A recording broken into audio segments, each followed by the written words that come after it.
One of the most important aspects of reaching your top damage output in Lost Ark is this term that's thrown around a lot: uptime. But what is uptime for a new player, and how can we use things like super armor to cheat a bit of extra damage, increasing our damage standings in the raid? We'll get into all that and more, but first, welcome to the video. This is part of my ongoing series of tips and tricks for the average and newer players to Lost Ark, who likely aren't privy yet to these basic fundamentals of combat, but are looking to improve and to perform better. As a quote-unquote Lost Ark vet, here are my credentials, I'm creating these videos to help get this harder to find information about the game to the average and newer players so they don't have to wait like I did to learn it. Let's not waste any more time and get into it.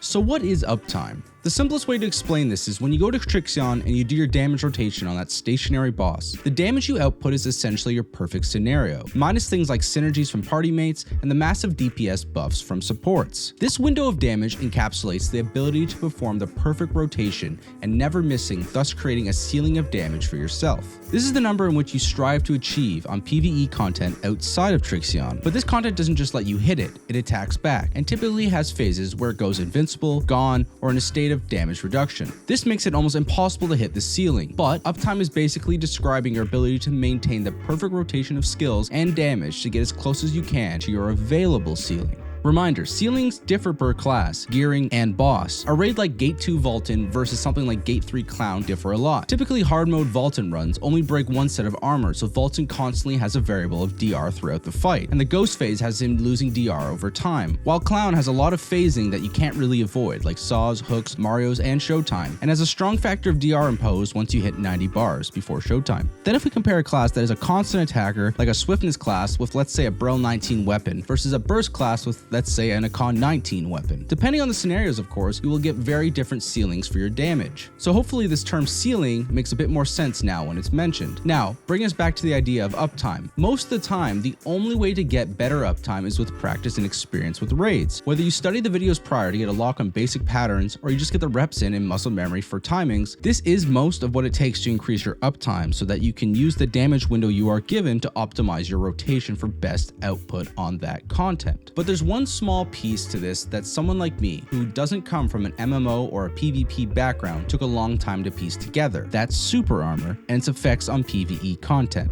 If you hover over your skills, the little blurb shows a lot of information, but in this case we're specifically looking at the ones that mention push immunity, paralysis immunity, and status ailment immunity. You will notice right away that some of the moves have no mention of either. So what does this mean exactly? If you've ever done any form of PvP content in the game, you will know that a basic attack will stagger a character for like half a second. Characters with repetitive multi-hit moves become annoying because the stagger now is extended. Now how does this translate to PvE? Any moves that don't have any form of super armor, once again none that have any of these words mentioned, can be interrupted by any form of attack.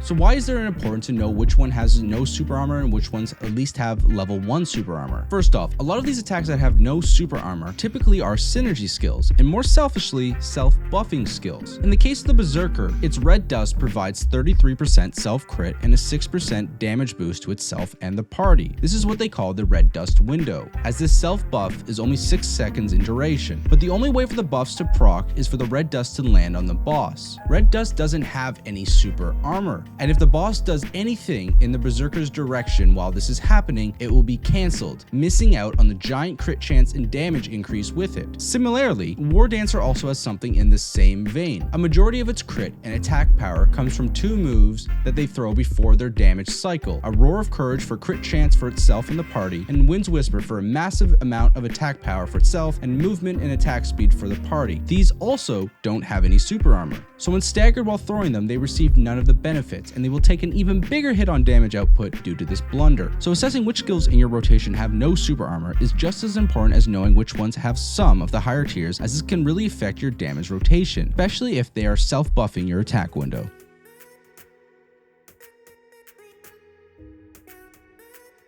You will find that most of your attacks will have at least level 1 super armor, and at this level of super armor you will need to know the battle and basic patterns to know when you can utilize its paralysis immunity for optimal usages. If the hit staggers, then using a skill with this level 1 super armor will allow you to fight through it instead of stopping you mid-move. It won't negate the damage, but using it to maintain in the fight is the idea that we want to use here. A great example of illustrating super armors is Gate 3 of Belshazzar. In this example, we'll specifically taking a look at the basic pattern that has the wave of yellow that pushes out of the cube and fills the entire circle of the battle arena. It will eventually, depending on if you're on normal or hard variations, send out a blast that pushes you back. Notably not throwing here, where your character is still standing and isn't laying on the ground in any form of stun. I am making this distinction as level 2 is called push immune, but that is specifically for moves that throw your character in some fashion onto their back. Because in this example, your character isn't thrown and stunned in any capacity, just pushed back. If using a move with paralysis immunity with the correct timing, you will evade the push and continue fighting through it. This is where a fight experience and knowledge comes to play. Another example on the same gate is the small orbs in the Descaluta pattern that explode on contact. They stagger, but they don't throw you. Notably, the pools on the ground will throw you, so be careful. These do significantly more damage, but if you're over leveled, you can eat the damage and continue throwing your Super Armor 1 skills. Once again, Super Armor 1 is the one tier of Super Armor that takes more raid experience or knowledge to fully utilize its usefulness, because a majority of your damage moves have it, but knowing where to use it and in which situation you can survive through it is where it will shine.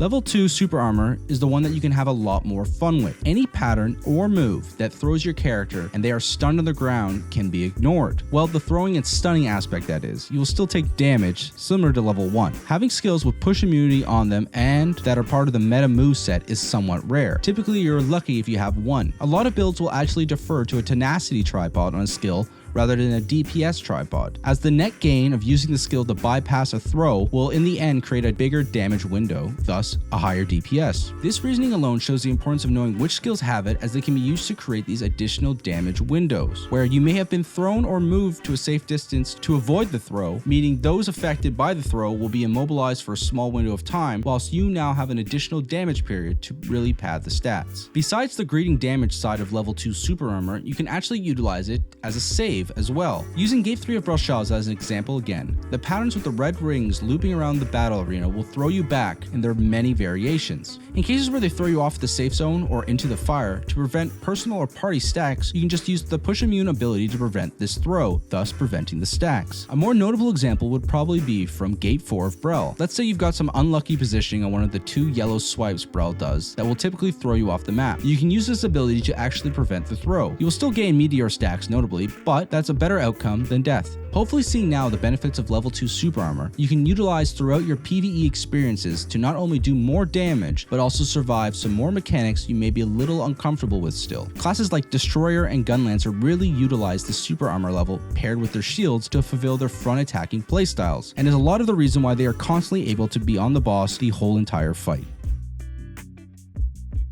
Level 3 is a bit more obvious because only 2 things really have it in the game: your awakenings and your spacebar. Basically, level 3 prevents hard CCs like freezes, hard stuns, tremors, shocks, and others like that from affecting you. Typically, one won't hold their awakenings for moments like this, but if it's up, it could come in handy as it has all the benefits of level 2's push immunity plus more when throwing it. The case that will likely be of more interest is the spacebar side of things. In the spacebar, there's a moment of invincibility, and if you can time that right with the stun or push, you can ignore it and just continue fighting through. This is very similar to level 1, where practice will make perfect. Knowing the timings of when to use allows this skill to flourish. There's a good chance you have already used both the awakening and spacebar's level 3 immunities without fully understanding that's what it was. For example, it is commonplace on Gate 1 of Vaulton to spacebar through the ice fragments and immune the freeze. And if you're a Nightmare class, you're probably used to running into a fight and throwing your ultimate without ever getting pushed mid-animation. The power of level 3 is truly in its spacebar, and if you can master the timings of the immunity in the spacebar with the hit from the boss, you will level up your damage plenty just from that alone.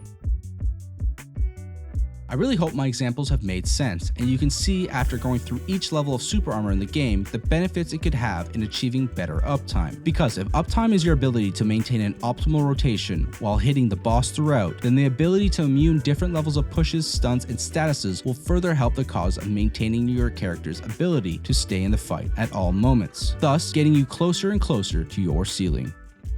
Similar to my previous video, I just hope a new player finds this video and finds use of it. I was never sat down by people and explained these things, and their basic descriptions in-game are frankly lacking for someone with no prior MMO or PvP experience. When Googling the subject, answers are typically in regards to the PvP scene, and not having this brought back into a PvE perspective made it difficult for me to fully comprehend. So ideally, with this video, I was able to relay some realistic experiences you have witnessed firsthand to help drive home its importance. This isn't the first video I've made for novice or newer players to help get them better at fights at a faster rate. Check out my last video regarding the importance of the Conviction and Judgment runes and how they are massively misunderstood by the average player base. Also, stay tuned. I noticed on my last video, people were complaining about how expensive a class like Predator Slayer is, when in reality, I believe it to be a pretty cheap class to build. So I'll be making a video on how to optimize finding the cheapest 5x3 possible for really any class of your choosing. This is from my personal experiences, as I've done this at least 14 times, and this doesn't count the upgrading from legendary to relic to ancient.